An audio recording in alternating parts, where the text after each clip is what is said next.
Ladies and gentlemen, people with jobs, people without jobs, middle class, upper class, high class, all that, cats, snakes, chickens, ducks, elderly people in furkers, I present to you another edition of the Public Enemies podcast, Behind Enemy Lines.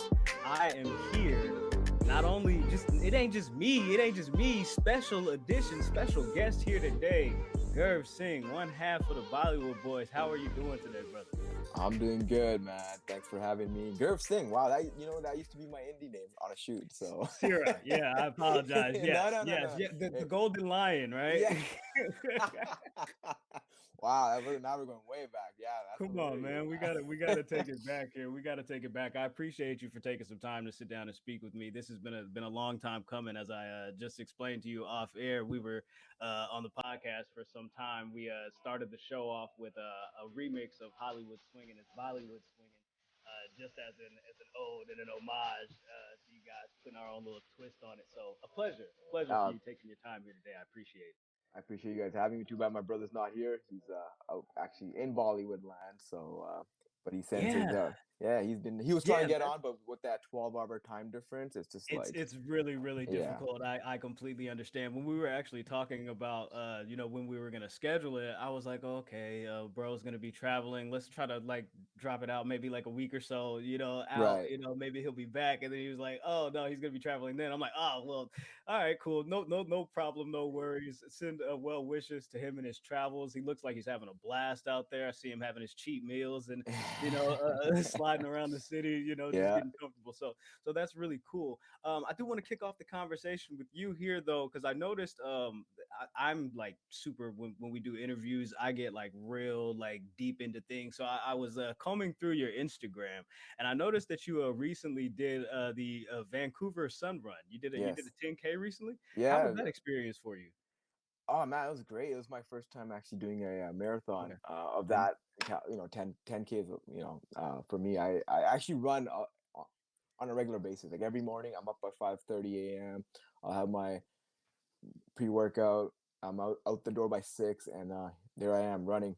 Just doing laps or doing sprints or just going for a long distance run. I just love running. I fell in love with running just during the actual pandemic, like 2 years ago, because everything was shut down. So you had no choice but to get out and stay in shape somehow. So yeah, no, right? you're really cut up, man. So like, so you on your on your fitness journey and staying honing in on your nutrition and all of that. So what led to just like, hey, let me just try to do some running here and see what happens. I fell in love with running. Now I can't go a day without running. It's like I rather go run before anything else. It just clears my mind, especially at 5:30 in the morning. It's just you versus the world, basically, right? You got your mind, you're collecting your thoughts, you're thinking about the day ahead, the week ahead, or whatever have you. It's just a beautiful natural feeling to be out there, especially here in Vancouver where it's so scenic and, you got the mountains, you got all the beautiful trails. So it's just a good way for me to just escape reality for a bit and just kind of kick back, relax. And which is why I did the 10K. I kind of wanted to just challenge myself and see if I can even do it under an hour, which I did. So I'm very proud of myself. And a lot of love to Josh Gallios and Seth Rollins out of Dead Boy Fitness over there.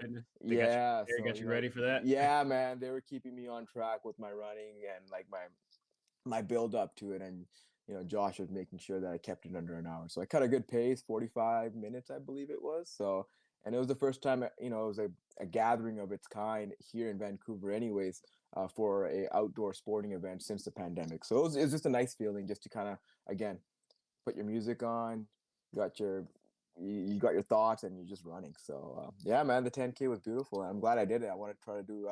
I think I want to do more running, just marathon running. I'm just loving it. Just can't stop. You do like a 15K, a 20K after that, or I something? think the other one would be like a 20 and then like a 40. But I'm gonna build. Yeah, I'm gonna slowly. You gotta pace yourself. Pace yourself. My knees aren't that young, man. Oh, I hear you. I hear you. I hear you. Understood. Understood. So let's get into you mentioned, as you're running, it's just you and your music, kind of you against the world. Let's talk about that. And I think that's a really cool segue into like Right. your younger years, because as I mentioned, I've combed through your Instagram. I noticed that you had a Tupac wall when you were younger, just Oh like yeah, massive amount of Tupac yeah. memorandum and art here. Talk to me about your musical influences like then, and like the differences now. You know what I mean, and how that's grown. Talk to me. Yeah, oh man, I don't even know where to. Okay, so with Tupac, I Yeah, mean, so I had older cousins that were really into West Coast hip hop music in the early '90s, mid '90s, when like Snoop, Dre, Death Row Records was just kind of, in the mid '90s right there. With the East Coast West Coast thing going on. So like they yeah, were like, obviously they're from the West Coast, so they were like strong West Coast guys, right? So, they were just. I just remember watching.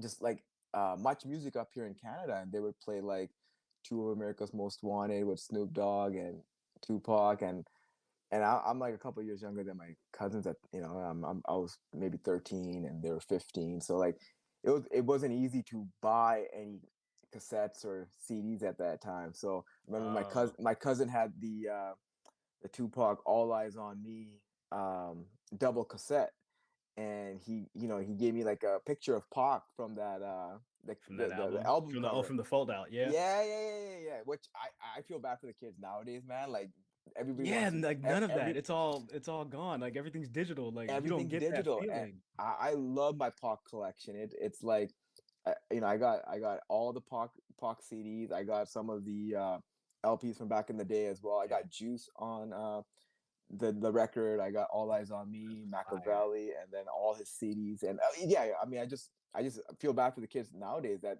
they have to download everything. Whereas like back in the day, you couldn't wait to go to the CD To the store record and store. pick up Yeah. the actual CD with the hardcover, the album. So, You get to break open that plastic and you uh, open the booklet and just like, oh, dude, it's a total like experience that's like missing now, right? absolutely. So like That yeah, going back to like my Pac fandom, like that picture that you just showed, I'm like 17 there. So I just started collecting Tupac stuff from like the Gecko magazines and like I said, CDs, T-shirts, and I would just put them all over my wall, man. Like just like it was just Tupac on one side, and it yeah, was just wrestling on the other. So like just like buying the Source magazines and like going to the local library and ripping out all the Pac ripping out. pictures. Just putting up all the Pac stuff, and I just was at first. I obviously as a young kid, like I just Yeah, loved the music. I remember my very first CD I bought was, and this is actually a true story. I bought Machiavelli in '96, and I bought it, brought it home, and my mom she found the album cover, and she sees on the album cover it said parental advisory, explicit content. So she yeah. saw that, she picked out all the wrapping out of the garbage, put the wrapping back on it, took it back to the CD store, and she returned it We because returned it. I'm 13, 14, obviously. Yeah, she's probably like, why are you listening to like Machiavelli? What she had no idea, right? She's like, what do you know about the 7 day theory anyway? Right. And then she ended up buying me. She asked the lady over there. She's like, "Do you got any hip hop music without any swear words or anything?" Yeah. So Okay. the lady she gave me the single for "Do for Love," which is this Tupac That's song really that had good. no Yeah. swearing in it, so she's like, "Okay, this one you can have." So I ended up trading in the Machiavelli for the "Do for Love" single soundtrack. So that That's a was my cool compromise. yeah, man, not bad, not bad. So That's a cool yeah, man. So compromise. over Yeah. the years, man, just collecting everything, and I still am. I just loved his music. Even in high school, I did Mhm. all my projects on Tupac. I actually got like we did 1 month of poetry, and I remember trying to convince this middle-aged high school teacher of mine that Tupac had talent. Check out his poetries, and like, Mhm. and by the end of that project, I handed it in, and she was convinced that Pac had talent, and she's like, he was ahead of his time, which is Right. everything Tupac talked about 30 years ago, which is it blows my mind. It's been 25, 30 years, Still relevant. and it's still relevant to this day. It's So crazy. yeah, man, I got goosebumps talking about it because as a 17-year-old, I was talking about Tupac when he wasn't, like, oh my god, like this is like when people didn't know much about Pac, and now you see things on, around the world. It's like, look, he was talking about it 25 years ago, and it's still happening. So, yeah, man. I remember when he had first passed away. I think I had just turned like maybe like 10 or Yeah. something like that, Uh, and 10 or 11, something like that. Might have been younger. Might have been like 9. I think he passed away in like 90. He passed away in 96. Yeah, it might have been like 96. 9. Yeah, Yeah. yeah. So I remember that year I had asked I had written out my wish list for Santa Claus. And I was like, I want every Tupac album that I don't have. uh, I want to get tattoos, like I want to right. get a nose piercing. Yeah. I want the jewelry. And like I think like my mom had like written like a letter like back from Santa Claus to me with like her opposite hand, so like the Right. writing was all jacked up or Yeah. whatever. It was like, Yeah. this is just a phase, but you'll go ahead and like I got like I got the Are You Still Down single, Yeah.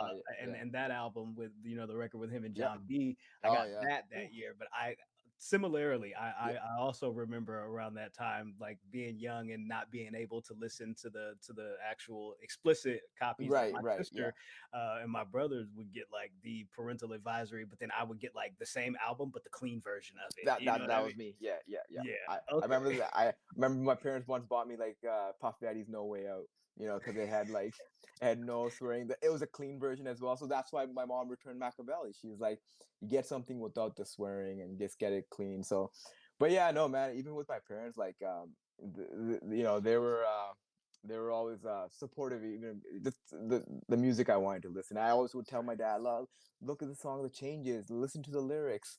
Right, right. But So you're pointing them to the records that are, yeah, these are the yeah, safe ones that, and can bring them in. obviously, as you get older, you get wiser. You think about his music in general. Like everything had a meaning, and I used his music as inspiration. Like it's not like like my brother and I, for example, like we chose a field, wrestling, which is like like it was all about the underdog coming up, right? So I feel like that I was always able to relate to Tupac's music in terms of like just staying motivated, stay positive, stay inspired, um and even to this day, like just for me, Pac's music just gets me going. I was like, who needs pre-workout when you got Tupac Right. blasting? So like, yeah. I So feel that. I remember people to this, they'll ask me like, don't you listen to today's music? And I'm just like, I do, but nothing beats that 90s stuff for me, man. Especially I like hear that you. the mid 90s hip hop music. I grew up in the 90s. I think I'm stuck in the 90s. So. I hear you. I hear you. Yeah. One last question about music, and then we can move on. Right. Because in regards to Tupac, I noticed back in the day, one of your earlier Instagram posts, there was a Tupac caption, and it was, "I just heard Drake rap," and Pac is laughing, and Right. your Right. caption underneath that says, "Truth." uh So, how do you feel about Drake today? No, now I'm a big fan of Drake now, man. I I mean, feel I you. I appreciate feel his you. music, especially being Canadian. You know what I'm Right. saying? So But big at fan. that time, it's like, come on, who's this guy? You Yeah, know yeah. what I This mean? is you're just like, oh come on, man. No one's gonna beat Pac, right? And it's funny, even like I thought you were gonna talk about. I should mention that my very first entrance music before Bollywood music even came up was Tupac's All Eyes on Me. So I Yeah, think I used All Eyes on Me one night, and then the next day I used Ambitions as a rider. So there you go. There you why I go. have no idea, but I was like, I gotta represent It Pac. just So it gives you that feeling, like you said, the yeah, man. goosebumps, right? Salute to Right. Daz Yeah. Dillinger on that beat there. But Exactly. yeah, let's get into some pro wrestling, man. Because Right. early on in your career, of course, you got an opportunity to train with like Rip Rogers and Harley Race and some of those guys, even at the Hart Family Dungeon. Right. But you also had an opportunity to I think you did two tours, which is the Canadian Death Tour, like the North Hell Tour. Like, Yeah. explain to me what in the hell that is. Oh man. All Because right. I read up a little bit on it, and it sounds brutal, Right. but from somebody that actually experienced it firsthand, how was that for you? So the Northern Canadian Debt Tour, it started with from a promoter up in Manitoba, Canada, Tony Candela, short little Italian guy, and promoter that's been doing business for like over 50 years. And I remember when Edge and Christian and those Rhino, those guys were coming up the ranks. in the WWE, this is like early 2000s, they would talk about doing these northern tours up in Canada. And I remember reading Edge's book, and he got really in depth with it. And basically, what it is, you go from, okay, so we're in Vancouver, Manitoba's like 2, 3 provinces over. So people don't know, like, Canada is geographically, it's huge. You know, to get from one end to the next, it can take you 12 to 14 hours. But we would basically drive up these reserves from Winnipeg City up to these reserves. And the only way to get to those reserves in the wintertime, because that's when the tours would be happening, is to drive over frozen lakes. So yeah, so what we would do, all us indie wrestlers, we would be jam-packed in a minivan. We would load up craft dinner, protein powders, protein bars, tuna cans, prepackaged rice bags, everything that you can get down in the city, and take it up with us in hockey bags. And the reason we're doing that is everything up north is 3 times the price. So a gallon of milk would cost you maybe $2 in the city, would be $8 up north. So inflation is crazy. Yeah, so you're going on these tours for like 2, 3 weeks, and there's hardly any like proper cell phone connection. And this is like, I'm dating going back 14, 15 years. So there's hardly any communication with like loved ones back home. So you're pretty much taking everything up with you as far as food goes for survival. And you're going up these reserves, going up to these reserves on frozen lakes. And each reserve is probably like, man, like 3, 4, 5 hours, and you gotta hope and pray that these reserves are cold enough. Because if it's not cold enough, it's got to be -40, -50 degree weather. So you got to be driving on literally ice, and you're going from town to town for 2 weeks with all your food in a bag, and you're wrestling in these reserves. And you're making what at that time looked like great money, because you're like, oh my god, I'm making 50 to $100 a night, which is awesome. But the reason my brother and I were doing these tours was simply experience, getting that ring time, and most importantly, and we've told this to Edge and Christian when we met them, that we did that because we were inspired by them. And as Canadian wrestlers coming up the ranks, we saw them do these tours, and they landed jobs with WWE back in the 90s. And we're like, hey man, maybe if we do these tours, we would get jobs with WWE, because we're doing what our idols or our inspirations did. So that was pretty much the gist behind it. But looking back now, this is something that if my kid came up to me like, I want to do this tour, I'd be like, you might want to think about it, because it's a lot easier. Like, are you crazy? Right, exactly. Because if those lakes aren't frozen enough, or it's not cold enough, basically you're driving on ice. And if it's not cold enough, you could be stuck there. And we were stuck there for a couple of days when shows got canceled, and there's really nothing to do, man. Like you're it's just snow and ice. You and your thoughts. Yeah, man. And maybe a couple of YouTube videos of wrestling here and there, but it's a good bonding time and good experience as far as like the love for the business. I mean, it's also like a badge of honor, right? Exactly, a badge of honor. And we grew up loving the business, and for us, we wanted to do whatever it took to get to where we wanted to go. If our idols and people that we are inspired by are doing something, or they did something, we want to do it, because if they did it and they got to the promised land, hey, maybe if we do it, we'll get to the promised land. And sure enough, we did.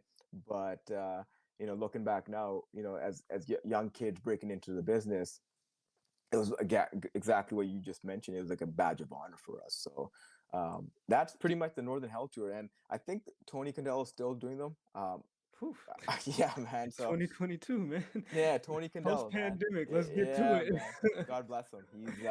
He's been doing these tours for like 50 years, and yeah, man. I mean, the ring that they would use as well was the old school NWA ring that Vern Gagne would bring up to Winnipeg and probably just leave it behind. So it was like the actual ring that the AWA used when they would run through Winnipeg City. So the goal of those tours was also to like network and sell your 8x10s to the fans, and take Polaroids with them. So it was about just generating as much money as possible and getting that experience. But at the end of the day, going back 14 years ago, as 22-year-olds, you're doing it because you love the business, and you saw again, guys like Edge, Christian, Rhino, and all those guys that came up from that Windsor, Detroit, Toronto area do it, and you're like, they did it. Let's try I think it. Jericho did one back in the day too, like in like the 80s or something like that. I It was, think like, I early. think when we talked to Jericho, I don't think he ever did the Frozen the actual Northern tours. I think he did the Okay. summer ones. Okay. Yeah. So Okay. Gotcha. he was smarter than all of us. Yeah. There you go. He's like, I ain't Okay. driving over no frozen lakes. Smart man. Hey, longevity, right? That's why he's Yeah, been look here at for him so today, many man. years, right? There you go. The greatest sports entertainer in the game There it currently, is, right? man. There you go. Yeah. So talk to me about the time that of course during like a lot of your independent runs up in ECCW, of Right. course, five time. I There you don't go. even know how many times I said that, but tag team champions there during a stretch, I think between like 2010, 2015, somewhere in there. But then you guys also had an opportunity to work Ring Ka King, and Right. like which transformed into Global Force Wrestling. For you, like, talk to me about that time, and was that time for you and your brother, like, was for you guys, was that a time where you guys kind of felt like things were really starting to click and you were putting things together, or like how did you feel around that time? So even just to kind of sidebar here, Yeah. even before ECCW, like when we were looking for wrestling schools back in the early 2000s, so how do we get started? Like, up in Canada, we just got WWF or WWE. We didn't get any like Right.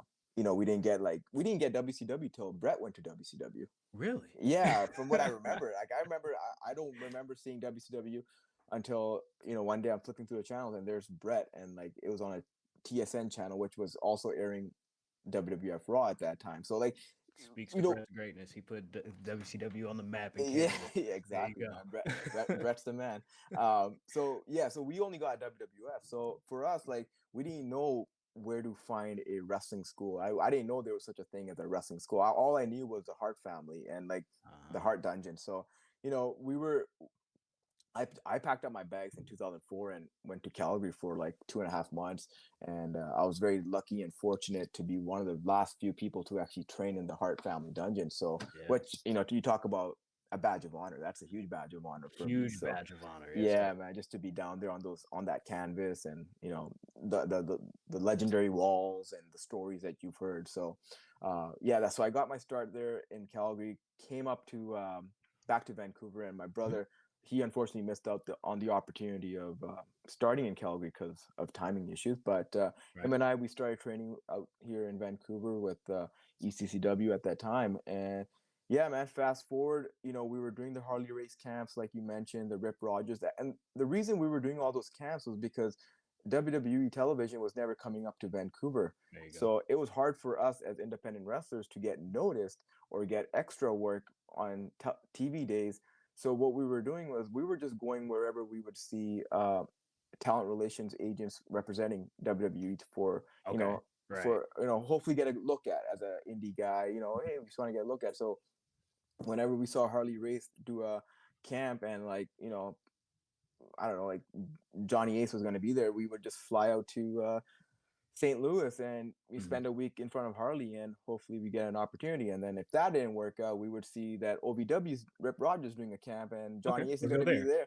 So what do? We fly down to Kentucky, Louisville, and we spend a week down there. And I actually ended up getting a tryout out of one of those, not a tryout, sorry, out of one of those OVW tryouts. I got an opportunity to get booked as an extra the next night in Louisville. And, I was very fortunate for that. So it gave me opportunity to kind of just get our faces out there. So we were just going wherever we could to get noticed by WWE officials because, again, they weren't coming to Canada as much as probably back in the day, or or it was just hard to get booked as an extra. So that's why we were doing all those Harley, OVW, and even like spending, saving up everything we can to go down to FCW tryouts at that time as well. Like this is like 2009, 10, just again to get a look at.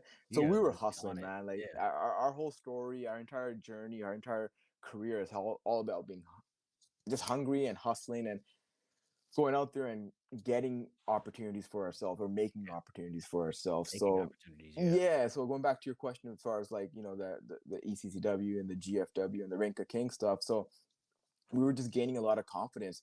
Uh, when you go to these tryouts or these camps, one thing you leave with is you always learn something. So whatever we were learning at these camps, we were just taking it back home and applying it to our game. So um, and that time frame, 2011, 12, when we really started finding our Bollywood stick, if you really right, want to call it that. So really trying we were getting our feet wet as far as like what are the Bollywood Boys, what do we represent. And I remember then we got the call for Rinka King in India, and that came by chance. And again, while we were doing sorry if I'm getting long-winded, no, you're but good. yeah, so like while we were doing these camps, we were also submitting our tapes to Stanford, at the Okay, TR office. We were sending our stuff to early TNA days, and we were just, again, going back to what I think, hustling. So we would just send our tapes, and I guess we must have sent a CD or a promo picture to the TNA offices back in 2007, 8, or whatever. And at that time, Jeff Jarrett was part of TNA, and I think around 2010 or 11, he was hoping to do a TV show out in India called got Rinka it. King. Yes. Yeah. So while we were creating that buzz out here in Vancouver and Canada with our Bollywood shtick, we were also putting out highlight reels on YouTube channels. So like I Okay. remember Chris Jericho once giving us a really good piece of advice, and this goes back to another one of our tryouts that we did, which is another story on itself. If you have some seconds, I'll mention that story as well. Please Where do. because again, WWE wasn't coming to Vancouver for TVs to get tryouts. We saw an opportunity of going to Toronto because they were bringing the TV cameras up to Toronto. So we flew from Vancouver to Toronto with a one-way plane ticket. Oh, sure. We weren't booked as extras. We just lied to arena security saying that we were. They believed us. Yo. We went down that ramp as fast as we could. got through security and told them, here we're as extras. Found that extra talent locker room, dropped our bags, and we just started handing out our 8x10s with our DVDs. And eventually we got caught. Not I wouldn't say we got caught, but we But weren't on the list of talent that was booked, so they asked us to leave the arena. So as we're leaving, we bump into Jericho, and this was the first time meeting Chris. And we broke the ice with him right away because we talked about Tony Condello, we talked about the Northern Hell tours. Like we just did those tours, and we thanked him for giving us inspiration. And obviously he took a liking to that, and he appreciated us having the guts to make our way down from Vancouver to Toronto, which is like a 5-hour flight in itself. And on the way out, he gave us his contact. He's like, hey, stay in touch with me and send me whatever footage you can. And we did. And one piece of advice he gave us was like, instead of putting up a 15-minute match, which every promoter is going to watch and get bored, just put out a 90-second highlight reel, throw some badass music on it, and they'll get you more work and a better feedback than anything else. And it really showcased what you guys can do. So we did that. Mhm. And that's the link we sent to TNA offices, which landed on, I guess, Jeff Jarrett's lap. Because I guess at the time they were looking for Indian talent that is out there, that is, not necessarily, we weren't necessarily at the time like indie darlings or anything. Never have been, but we I guess they saw two guys that can wrestle and had charisma and personality. So that's how we landed the Rinka King opportunity. Because randomly out of the blue, I got an email from TNA offices saying, hey, Jeff Jarrett would like to talk to you guys about a potential project. And we go on the phone. Next thing you know, we're going to India to work on this Rinka King deal. So while we're creating buzz on the Canadian independent circuit, we were able to get this huge break with Rinka King and Jeff Jarrett. So that really put us on the map. So that's that. You guys were if I remember correctly, the last ever Ring of King tag champions. The first and last. Right, Oh right, no. right. No, No, no, no, no. no, no, Are we the first no. and last? No, you guys were the last Ring of King Ah. champions, and then the first ever GFW Oh, tag look at team that throwback champions. picture. There you go. Yeah. Yeah, man. No, honestly, looking back at that picture, that's just Jeff Jarrett giving us opportunity, and Love it. Yeah. you know, yeah, and believing in us, and we're very thankful, because if it wasn't for Jeff giving us those opportunities 10, 12 years ago, even in India, that's the we wouldn't be talking right now, because um, Jeff really believed it, and he hadn't seen us. He never met us until he met us in India. So Oh my and gosh. we were, So yeah. like So really took a this, chance. It's like I like these guys. Let's bring them in and see what they got. yeah. I guess whatever work he saw of us on YouTube with our videos or whatever we had sent to the offices, they could see that we can work, and the cool thing is, it wasn't until we did Rinka King where we got that the confidence. I remember Jeff Jarrett and Dutch Mantel pulling us aside, and they told us, like, listen, like, this Rinka King is different than anything you guys have done, because that was TV wrestling. Up until then, we had just done bingo halls, community centers, arena, where like hockey arenas. So they were like, Just getting in focus. wherever you can. Yeah.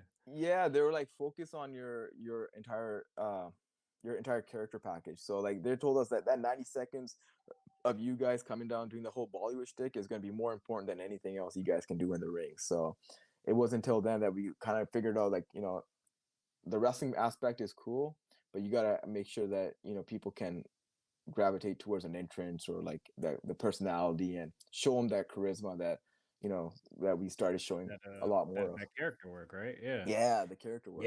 Yeah, and you guys putting all that together landed you in the CWC. You got opportunities with WWE, and I believe Yeah, you said you guys said like when you came in for the CWC, it was when that was happening. I think that was like around June or early summerish, and like right. by October, you guys had signed deals, or like October, November around that same year. Yeah. It all happened That's so sudden, crazy. man. Yeah, even like that CWC opportunity kind of came out of the blue. It kind of came out of nowhere. For all these years, again, we were sending our work to TNA. We were sending our stuff to WWE offices for like 6 years. And then randomly one morning, I wake up, I got an email from the talent relations department saying that, are you guys interested in taking part of the CWC show with, like, I think they only had 10 other competitors, obviously, at that time. So, and it was obviously for us, we're a tag team. We don't typically work that cruiserweight style that you would see on television. So, but it was an opportunity for us. So we took it, and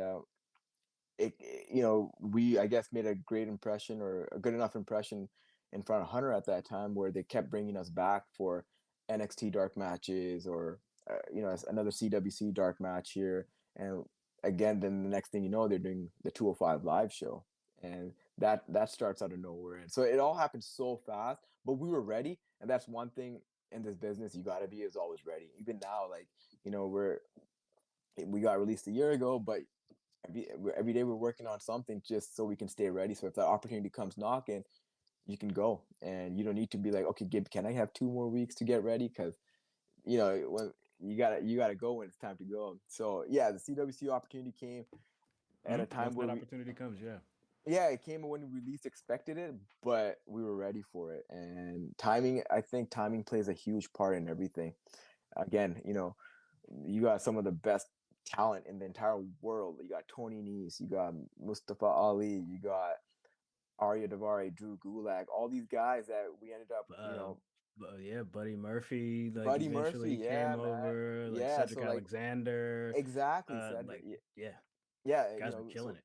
yeah, so here we are. We're the only two guys who are brothers, and we're a tag team. So we're kind of looking at each other like, we're a tag team, and so who knows? So but again, Yeah, because like we're what other tag teams were in the cruiserweight division at that time? It nobody. was like, yeah, Yeah, it was just you guys, and it was like kind of on an island of your own, you know? right. And looking back now, maybe it was just a test to see how we would do. And all these years we were knocking for dark matches or tryout matches, and we had nothing. And Mhm. our first CWC match, both both our first CWC matches were our first time being in a WWE ring as well. So Oh, for yeah, man. So for us, it was like, you know, we didn't put that pressure on us. Like, oh, we gotta get signed. We gotta get signed. We're like, So you guys did the CWC and were wrestling in the in the ring on the network live and all of yeah, that but before you even touched like the performance center and the PC rings and all of that yeah, stuff. yeah, Yeah, yeah. So like it's wild when you think about it. I mean, we were down at the performance center that week leading up to the CWC just to kind of go over certain things or like just the breakdown of the week. But it wasn't like, to your point, we weren't enrolled in a class or like come down for a right. special tryout or anything like that. It was just more like, you know, here you guys go. I remember hearing it being told as well by one of the office workers, like, you know, all that's going to matter is what you guys do in the ring tomorrow night. So it's like, whoa, okay. So like, we better do something good or stand out or, just have a good showing. And, that's where we got an email back or a call back saying, hey, you guys impressed Hunter and he wants to offer you guys jobs. So it like literally like June, we were going down for CWC. By October, we were packing our bags from Vancouver to relocate That to Orlando. is So crazy. That is yeah, crazy. Just the timeline and the series timing. of events that Yeah, happened yeah, in that span. That's wild, man. yeah, yeah. Congratulations to you because you guys are, like you said, just hustling for Just opportunities hustling, and like man. every time just knocking it out of the park and doing the best you Yeah. can. You know what I mean? Even after And Ring, go sorry, ahead. no, I was just gonna say, even after Ring of King, the first people we contacted was WWE. After we're like, hey, we just did this thing in India, like, let us Like, know, you guys should check it out if you haven't seen it. Like we Yeah, and I'm and it with still you. took us 6 years to get to WWE after that. Even after that, yeah, Yeah, okay. So let's talk right. about that. Let's take it there, right? Because when you finally get to WWE, you do the CWC, you get to 205 Live, and then you guys get that call to come up to SmackDown, and they want to pair you guys with Jinder Mahal. Right. Yeah. No, That that was whole talk to me about that experience and that time working with Jinder, because I think like you guys were like really like that element that like really like kicked him up a notch, you know what I mean, as far as like character work and like this is why you guys should start paying attention to his character, because not only is it Jinder Mahal, but he's kind of got these two goons with him as well, and right. they're down to ride for him, till the death. They're gonna do anything to make sure that he Right. holds on to the strap or to make sure that he wins the match of the night or whatever. You know what I mean? So Ex- talk to me about that time, please. yeah, man. Even that's exactly it. I mean, the entire package worked. The three of us together on screen or on a picture, we looked. It worked. You got the giant in the middle, and you got the two of us on the side. And I think it was an organic, natural transition for all three of us. And the great thing is, people don't remember or know that we knew Raj or Jinder from our Calgary days. So we knew him Yeah. from the independent. So we knew each other long before even WWE, or we never worked up until then, but it was just a natural progression. And Mhm. we all rode together, hit the gym together, ate together, went to the arenas together. So we were like, it was like a good brotherhood. We all looked out for each other. So when we got that initial call to come up to SmackDown, we thought we were getting a call to come up to 205 Live, because 205 Live was being taped after SmackDown. After, And yeah. yeah, so I remember being at a yoga class at the performance center, and I had a missed call from a 203 area code, and that could either be a good thing or a bad thing. so Yeah. so I called For that number sure. back. Yeah, I called that number back thinking, okay, this is it. Like, it's a Friday afternoon. They're probably Mhm. making some cuts. So Oh I called goodness. that number. I called the back. It was traveled, and they're like, "Oh, you guys are needed for SmackDown TV on Tuesday in Louisville. Can you guys come up?" Yeah, of course we can. We showed up thinking we're gonna be on 205 Live, and then we get pulled aside by Road Dogg, who was running SmackDown at that time, and he's like, Okay. "Boys, he's like, this is why you guys are here. This is gonna be a big deal, not only tonight, but back home in India for you guys. And we don't know how big it's gonna be, because at that time they were really trying to push the India market, which for years they have been trying. But this time we had no idea. We thought literally, man, like off the like off the record, I thought this was gonna be like a 4 week thing leading up to Backlash. That's it. But we all saw what happened at Backlash. Jinder wins the title, and we're off to the races. And what was supposed to be like a 3 week, 4 week program led to a 3 year run with Jinder, and the two of us. Crazy. So yeah, man, the whole thing was just like, I don't think it was planned that way. It just naturally worked that way, just because But it was working out, and the like yeah, the fan reactions, and like city right, to city, state to state. It's like, okay, yeah, like let's try this, and let's see where that goes. In the process of that, like I've heard you say in interviews past, about the opportunity to work with Orton, and just in the time period of that angle, you guys really, like, earned his respect, and you guys were like really getting yourselves over by the types of bumps that you were taking, and just like making the most of every opportunity, right? Talk to me about those bumps, because like how does that work exactly? Is there a like a training, or like a style of, like, okay, like let's study how these performers bumped back in the day and still were able to protect themselves safely? Or was that right. more of like a go for what you know, man, and try to make sure you're good at the end of the day? Like, how does that work, and how was Well, that? yeah, I mean, for us, I mean, it's very, very simple. I mean, being smaller guys, and first of all, like, as far as that program with Randy and Jinder went, we knew we were like the supporting cast of that program, which is fine by us, but we needed to find a way to shine in our own way. So Mhm. when we were told about the bumps on the table or off the Punjabi prison, we knew, like, right off the bat, like, that's where we got to shine the most, is make those bumps look like $1,000,000. And Yeah. it's a lot easy to do those when you got someone like Randy, who's already 6'5" and 270, and jacked up to the gills, and Right. He we're already under looks 200 like, pounds. We're under 200 pounds anyway, so we're gonna go up regardless. But as you're going up, you want to make sure you make it even deadlier than it's gonna be. So, but in the safest way. And the reason we made those bumps look the way we did was simply just to stand out and to get Yeah. noticed, and to get replayed. And sure enough, over the years, we That's still exactly what's get. happened. That's exactly what happened. And yeah, and that's how we were open to ideas, but we were gonna pitch ideas as far as like, hey, Randy, are you cool with brother coming off the Punjabi prison? And Mhm. Randy's like, yeah, let me make it happen. Oh, that So was like, your guys' idea. yeah, yeah, yeah, yeah. Yeah. I mean, Okay. as Okay. soon as we found out there's a Punjabi prison match, I mean, both brother and I did rock paper scissors of who's gonna do it. So I think brother already called dibs on it, and Yeah. again, it wasn't just to be like, oh, I'm gonna come off. It was like, we got to do something to stand out and make a moment. And wrestling's all about making moments. And That's true. if going off the Punjabi prison is going to create that moment, we'll do it. So yeah, man, our whole thing was just to stand out, earn the respect of the people you're working with, the higher ups, and hopefully make that transition from being sidekicks to being able to get make your own mark, so to speak. Right. So Moving up the totem pole a little bit, yeah, and man, and getting your yeah, own yeah, programs and all of and that. I remember we were talking to like Shawn Michaels at the Performance Center about these bumps, or like just whatever opportunity. He always told us, he's like, just make sure whatever you do, you get replayed, and make sure whatever you do, that people remember you guys, and in whatever way it is meant to be. So like for us, yeah, we were gonna take those bumps and make them look as deadly as possible. So, but yeah, as professionals, make them as safe as possible. So Of I course. think Of course. yeah, You it's guys pulled crazy. it off. Yeah, it's You're crazy still how here people thought today. it's crazy how people thought we got killed or we died. We're fine. Right. Professionals, Like, we're guys. okay. We're Yeah, yeah. Like, professionals. don't worry about it. Don't try this at home. Like, they were serious. We're Exactly. serious. Like, don't try this at Yeah. home, for real. They got doctors coming So up to us. Like, no, we're good. right, right.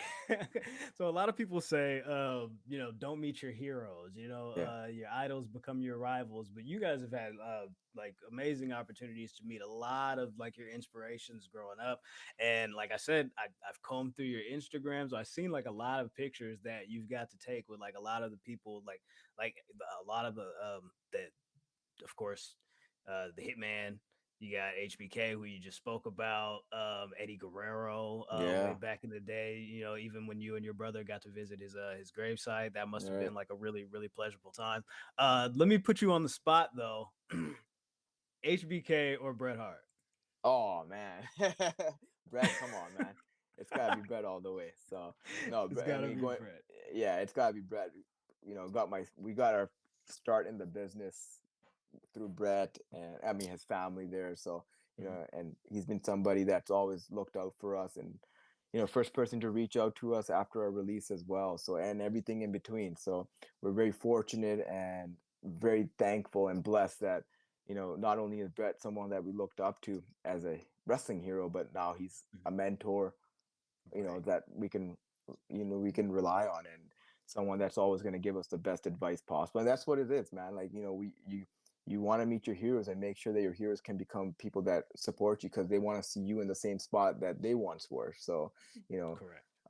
and as far as Shawn goes, Shawn was very cool with us, man, at the PC, always giving us feedback, always open to it, listening to our ideas, giving us advice, and just giving us whatever knowledge he could pass along, and making sure that we can apply it in the ring when we went out for matches. And I remember that last bit of when 205 Live started getting taped at the Performance Center during the pandemic era. That's when we kind of gained our most confidence as well, because up until then, when we were doing 205 Live after SmackDown, there was nobody in gorilla position really watching. It was like just everyone's gone, and you're just coming back to like just my some feedback here and there. But like when you got like Shawn, Hunter, Terry Taylor, Fit Finley, William Regal, all these eyes actually watching the product and watching you work while you're out there, you got no choice but to get better. And That's the time to really like get the feedback that to yeah, get better, and yeah, to like, okay, like, okay, what can I do here, there, pinpoint the weaknesses in my game, so I yeah. know what to attack and hone in on, right? Yeah, and you talk about Bret and Shawn, like those are the two guys who are the mainstays of our childhood. Like the WrestleMania 12 Iron Man match between Bret and Shawn, that was a match that glued us and made sure that this is what we wanted to do growing up. And that was a match that solidified our fandom. Like that was the peak of our fandom. So, Yeah, it's the greatest match of all time. I'll say it as personally to there me. you Like, go. like Yeah, everybody's got their, it's all subjective, but to us, I can only speak on my brother's behalf, but like I believe he would agree that Bret Shawn Iron Man WrestleMania 12, the greatest wrestling match of all time, and to have both men now, being instrumental in different ways in our careers, yeah. what a blessing, man. You can't go wrong with that. So, but yeah, that Performance Center stuff that we did at the 205 Mhm. Live with everybody there, and that's when Shawn would like always pull us aside and give us feedback on our match. Hey man, do this next week when you guys work, or that looked good, but do it this way, or you're getting real time feedback, and that's how you're gonna get better in this business, is when you get that feedback from people that have been to the top of the mountain. Yeah. Okay. Cool. I'm with you on that. I'm with you Yeah, on that. Let's switch gears a little bit, because I know you guys have got some dates coming up. So let's get some plugs in here, and you got some matches coming up here. Looks like at NEW coming up on June the 24th. You guys have got State of Emergency. there it is. Yeah, So yeah, you got another match. You guys actually just recently had a match with those guys last month. yeah, and At this, just a yeah, couple of and weeks ago. guess who introduced us to the ring that night? It was Bret Hart. I mean, Yeah. Right. Yep. yeah. So And, like and, you talk about a goosebump moment that you can't get anywhere else. It's right there, man. So That's yeah, right no, there. no, NEW Commodore Ballroom. It's a historic venue in Vancouver. Last time we wrestled there was almost 7 years ago, right before our WWE venture, or Wow. 6 years ago. So this will be our first time going back there in 6 years, 7 years. So we're excited. It's a beautiful building. It's got a great atmosphere. I'm sure you guys will see a lot of footage of it on our social media once it happens. Of course. And then, of course, the following night, you guys have got Defy, where you're facing off against SOE. Yeah, And again, defending the tag team championships, as you guys have been doing here for the last couple of months. Like, you yeah, guys have been on a hell of a run up there in Defy. And not only are you the Defy tag team champions, did you guys also pick up another set of titles here recently? The yeah. Thrash Thrash Wrestling? wrestling. Yeah, Look man. at So that, man. there you Like, go, come man. on. So yeah, Come man. on. So we're out there hustling, man. We're trying to get that just try and keep that confidence, like we were just talking about, that confidence that we got at the last run of 205 live tapings down at the Performance Center. We're taking all that and now applying it outside the WWE world, which is really helping us, helping our opponents. And it's all about giving back and making sure that people that you work with, are learning as well why you're doing certain things or why it's going that way. So man, we're just having fun, and we're not done. That's the biggest thing, is like Right. we have lots of work to do, and people think, oh my God, 5 years in the WWE, aren't you guys satisfied? No, because in those 5 years, we wanted to accomplish so much. We had like a list of things that we wanted to do. Obviously win tag titles, or you Mhm. know, just go different places and do a lot more. But you know, the big man upstairs, God had different plans. But we're still working on it, and a lot of it is, we find inspiration from our parents. Like, um, nobody was happier and more joyful of our run in WWE than our parents. Like, you got immigrant parents coming from India and relocating to Canada and seeing their kids succeed. So for them, that was a huge like victory. But we got a great support system that's keeping us going. I feel you. I feel you. So Yeah, man.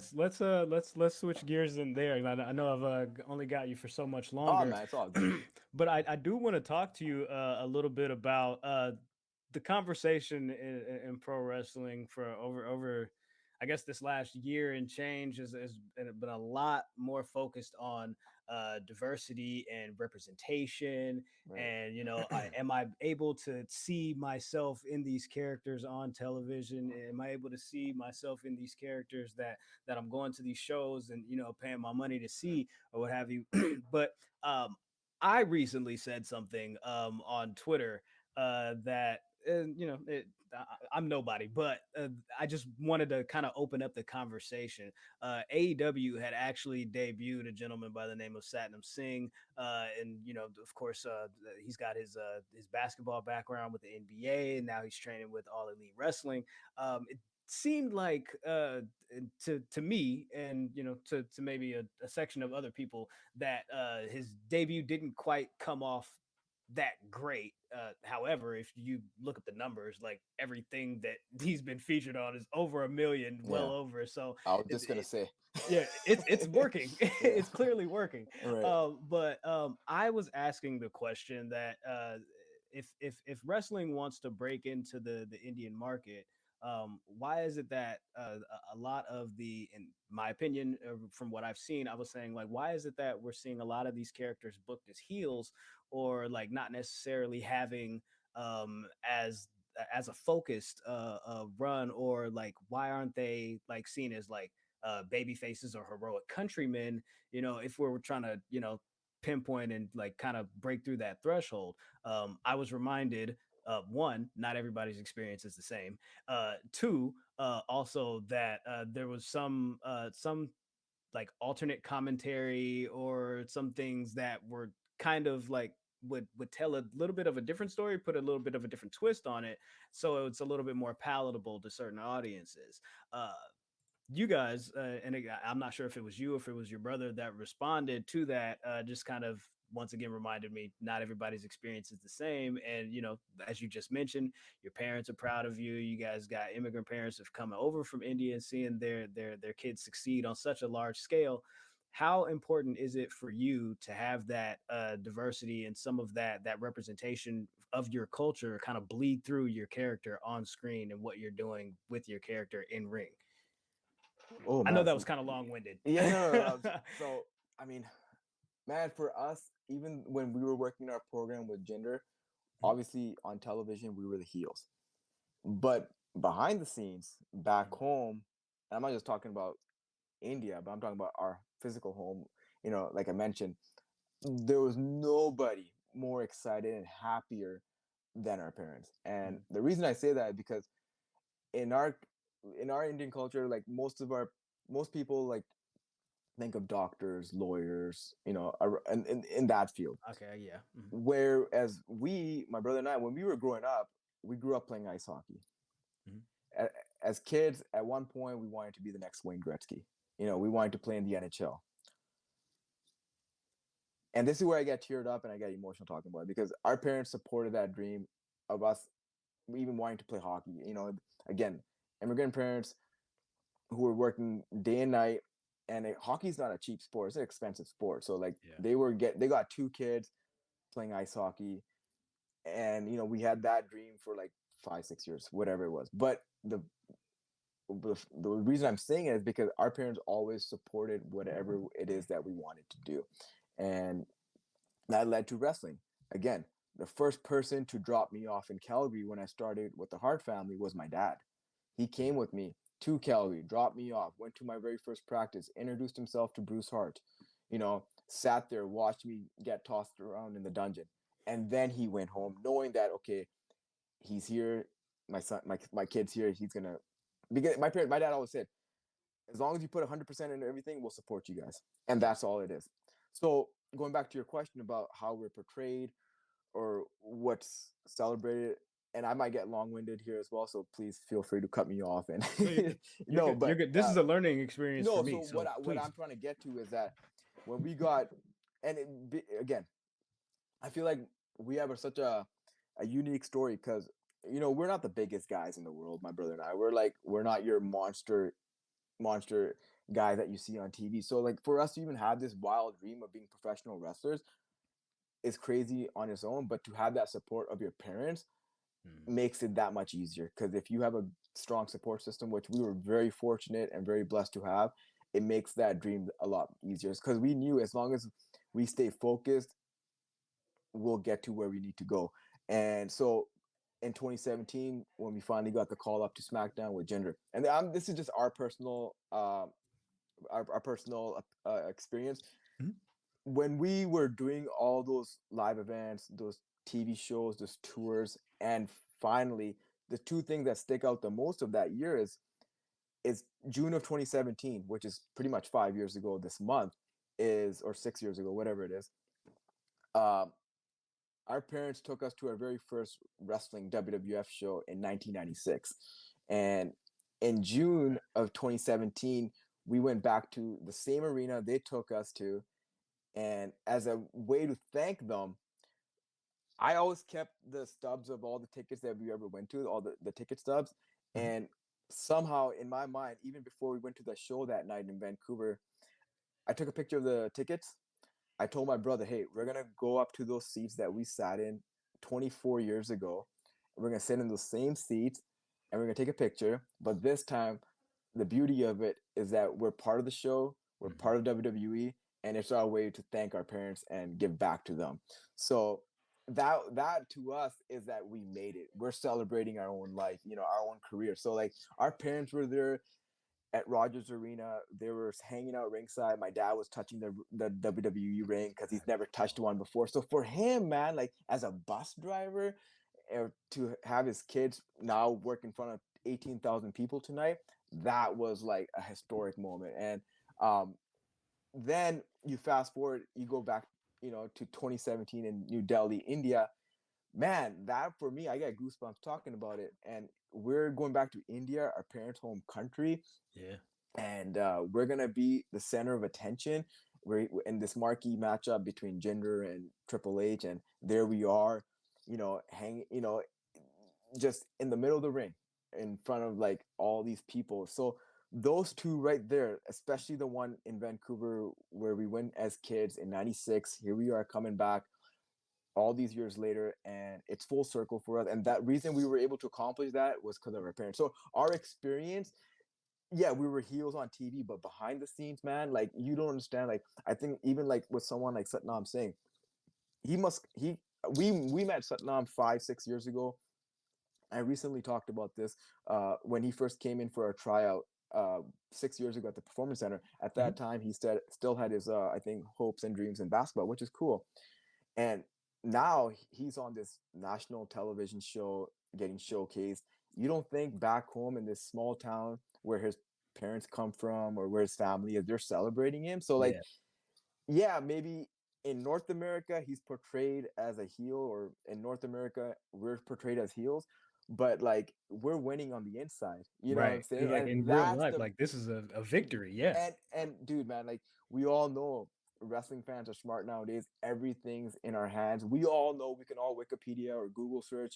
We all know, like, yeah, we may be healed on TV, but like everybody checks out social media nowadays. If you look at our posts, we're always celebrating our parents because everything we do, and this goes back to what we were talking about just an hour ago, was like everything we do is for our parents, man. Like even this second coming for us, I guess, so to speak. Like I want to succeed so I can give back to them, and I feel Yes. like we're far from done. And even like no, yeah, we got released, we lost our job, but the first person to tell us, don't worry, in our Punjabi language, they say something called himmat na haro, meaning don't lose hope, and that's the first thing our dad told us when we got released. Like, don't lose hope, man. Stay strong. And I get choked up talking about it, so I'm gonna stop right there because it gets real for me that I wanna get to where we were, and I wanna go and succeed and go Go even further. go even further. That's Even it, man. further. So Yeah. I think that's the tweet you were talking about, where like, yeah, maybe I think the tweet we may have chimed in just saying something like, yeah, we may have lost or something on television, but back home, meaning our physical home with our parents, we're celebrating our victories because that's what all that matters to us at the end of the day. Do you know what I'm saying? Like, Yes.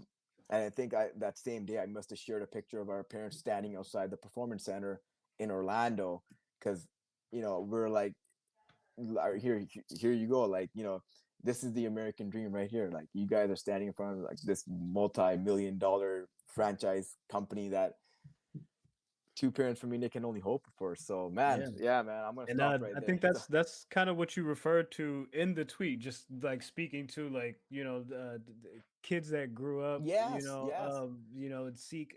Actually, I got it here. I think you said our immigrant parents were proud of us. Our families around India were proud of us. Sikh, Hindu, Muslim kids born and raised in Canada, U.S., and the U.K. will always remind us that we give them hope. So we're not the biggest guys, but we survived in the land of giants. So that is like really poignant as far as getting your point across. Is like, yo, again, we may have been heels on television in North America and what you guys see on TV, but back home in real life, and our families and the communities that we're trying to represent, yes, yes, we're heroes because yeah, look at how far we've come, and they've seen and they can understand and relate to the struggle and see that, okay, if they yeah. can do it, we can do it too. And I forgot about the fact that we mentioned other kids coming up to us. Like that's true, man. Like we would go to like Sikh temples or like wherever, and like kids are coming up to us like, oh, you gave us so much hope and inspiration that we can get there. And it's all true, man. Because like us growing up, we had nobody to go to. You know what I'm saying? So like, so like guys like us, Jinder, and now Satnam, like like we're giving kids hope that, hey man, like if we can do it, you guys can too. How, we Yeah. don't know. Everybody's got their own story, but you know, here we are. Here we are. Here we are. So So question for you as we get ready to wrap up here. I got this photo of you as a young child, right? ah, So what advice would you get? How First of all, how old were you in this picture, and what advice would you give yourself today, looking back at your younger self? I'm probably 12 there, I think, with Mhm. the winged eagle title that I made at home. The greatest title ever, by the Right, right, way. yeah, That thing is beautiful. Bring it beautiful, back, right. somebody, Cody or something. What advice would I give to myself? Yeah, to your Oh younger man, self. Yeah. Like, man, what would you say to your younger self if you could, go back or give yourself some motivation or. that's a good question because I feel like I've never lost motivation, Mhm. if that makes sense. Mm. Like I don't know, man. Like I'm even right now motivated. After talking to you, I'm motivated. I'm psyched. So like maybe hit the gym more, kid. Right. I'm with No, you. man. I think just like knowing the road, just Mhm.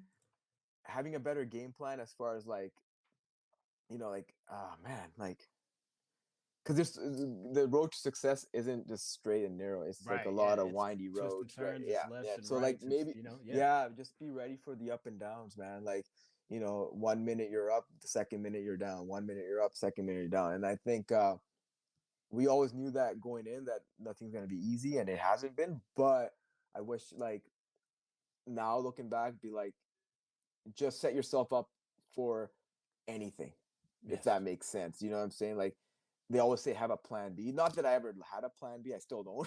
So Right. like, but like, like just make sure that you go all in.